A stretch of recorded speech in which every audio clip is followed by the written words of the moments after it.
شباب الخليج، خلوني أسألكم سؤال صريح. هل إحنا كمستثمرين في الخليج قاعدين نفوت علينا الطلعة الجاية في S&P 500؟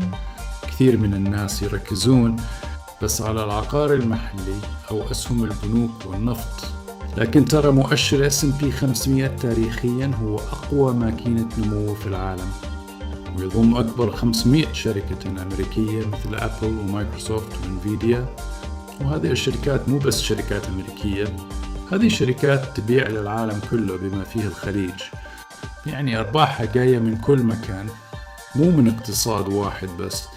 الحين مع دورة خفض الفائدة المحتملة في أمريكا وأي تحسن في التضخم أو السيولة، عادة السوق الأمريكي يتحرك قبل الكل، والمستثمر الذكي يدخل قبل ما الأخبار تصير ترند.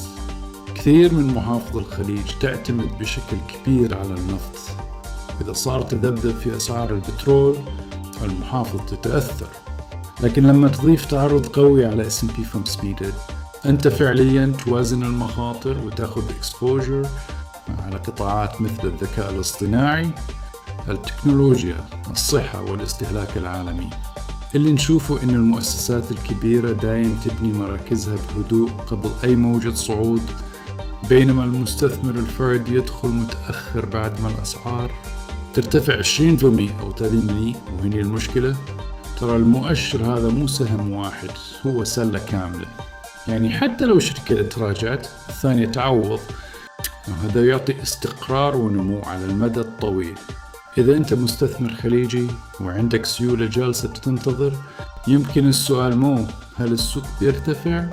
السؤال الأصح، هل أنا مستعد إذا ارتفع؟